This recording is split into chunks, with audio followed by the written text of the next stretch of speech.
Sebab itu, hai anakku, jadilah kuat oleh kasih karunia dalam Kristus Yesus. Apa yang telah engkau dengar daripadaku di depan banyak saksi, percayakanlah itu kepada orang-orang yang dapat dipercayai, yang juga cakap mengajar orang lain. Ikutlah menderita sebagai seorang prajurit yang baik dari Kristus Yesus. Seorang prajurit yang sedang berjuang tidak memusingkan dirinya dengan soal-soal penghidupannya, supaya dengan demikian ia berkenan kepada komandannya. Seorang olahragawan hanya dapat memperoleh mahkota sebagai juara apabila ia bertanding menurut peraturan-peraturan olahraga. Seorang petani yang bekerja keras haruslah yang pertama menikmati hasil usahanya. Perhatikanlah apa yang kukatakan. Tuhan akan memberi kepadamu pengertian dalam segala sesuatu. Ingatlah ini, Yesus Kristus yang telah bangkit dari antara orang mati, yang telah dilahirkan sebagai keturunan Daud, itulah yang kuberitakan dalam Injilku. Karena pemberitaan Injil inilah aku menderita, malah dibelenggu seperti seorang penjahat. Tetapi firman Allah tidak terbelenggu. Karena itu, aku sabar menanggung semuanya itu bagi orang-orang pilihan Allah, supaya mereka juga mendapat keselamatan dalam Kristus Yesus dengan kemuliaan yang kekal. Benarlah perkataan ini. Jika kita mati dengan Dia, kita pun akan hidup dengan Dia. Jika kita bertekun, kita pun akan ikut memerintah dengan Dia.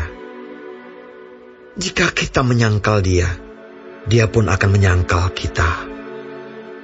Jika kita tidak setia, Dia tetap setia, karena Dia tidak dapat menyangkal dirinya. Ingatkanlah dan pesankanlah semuanya itu dengan sungguh-sungguh kepada mereka di hadapan Allah, agar jangan mereka bersilat kata, karena hal itu sama sekali tidak berguna, malah mengacaukan orang yang mendengarnya. Usahakanlah supaya engkau layak di hadapan Allah sebagai seorang pekerja yang tidak usah malu, yang berterus terang memberitakan perkataan kebenaran itu. Tetapi hindarilah omongan yang kosong dan yang tak suci, yang hanya menambah kefasikan. Perkataan mereka menjalar seperti penyakit kanker.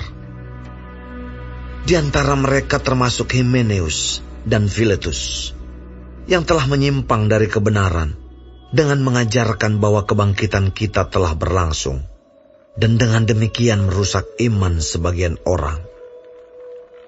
Tetapi dasar yang diletakkan Allah itu teguh, dan meterainya ialah Tuhan mengenal siapa kepunyaannya, dan setiap orang yang menyebut nama Tuhan hendaklah meninggalkan kejahatan. Dalam rumah yang besar bukan hanya terdapat perabot dari emas dan perak, melainkan juga dari kayu dan tanah. Yang pertama dipakai untuk maksud yang mulia, dan yang terakhir untuk maksud yang kurang mulia. Jika seorang menyucikan dirinya dari hal-hal yang jahat, ia akan menjadi perabot rumah untuk maksud yang mulia. Ia dikuduskan, dipandang layak untuk dipakai tuannya, dan disediakan untuk setiap pekerjaan yang mulia.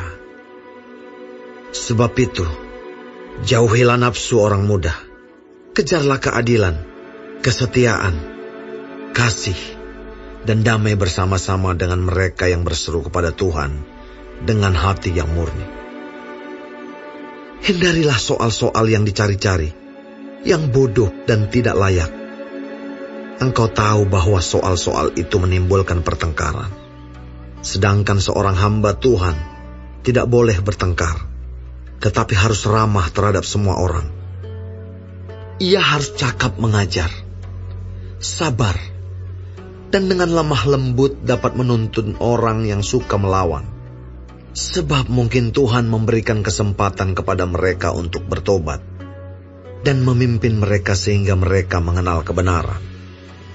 Dan dengan demikian, mereka menjadi sadar kembali karena terlepas dari jerat iblis yang telah mengikat mereka pada kehendaknya.